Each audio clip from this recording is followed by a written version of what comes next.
Good morning, and welcome to Redeemer Lutheran Church. I'm Pastor Gary Lodeholt.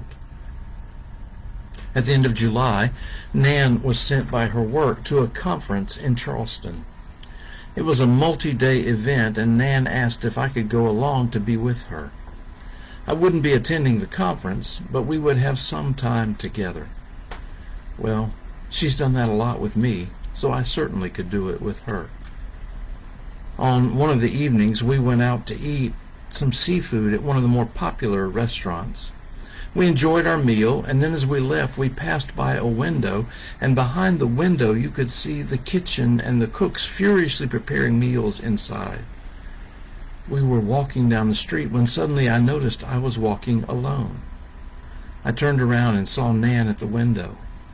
She knocked on it and got their attention, and then she did a thumbs up to let them know that we had enjoyed what came of their efforts. I'm not trying to brag on her, but she actually does this kind of thing all the time.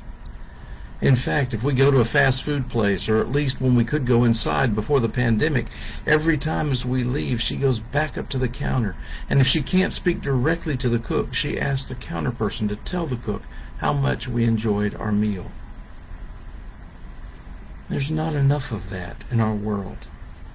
This week we are talking together about one of my favorite passages in the Bible, Philippians 4, verses 4 through 8, and today's verse is verse 8, and I think Nan is doing a pretty good job of living that out in this one small way. Here's what verse 8 says. Finally, beloved, whatever is true, whatever is honorable, whatever is just, whatever is pure, whatever is pleasing, whatever is commendable, if there is any excellence, and if there is anything worthy of praise, think about these things. I'll say it again, there's not enough of this in our world. Most of us are more eager to complain about the small thing that isn't right than to express our appreciation for the many things that are.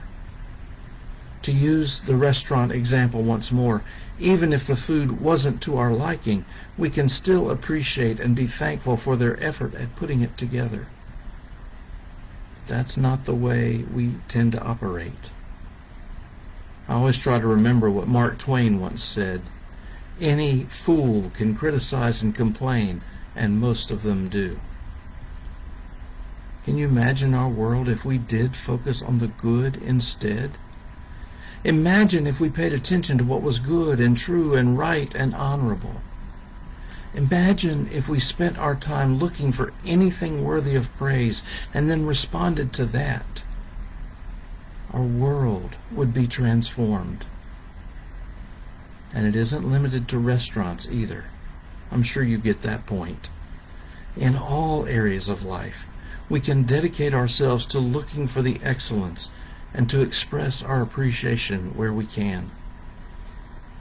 It takes focus, and it takes intentionality. But when you begin to look for the good, the more good you see. In Genesis, when God created everything, it tells us that God called all of it good.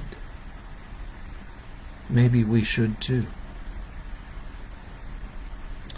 Thanks for watching, and remember to let this day belong to God.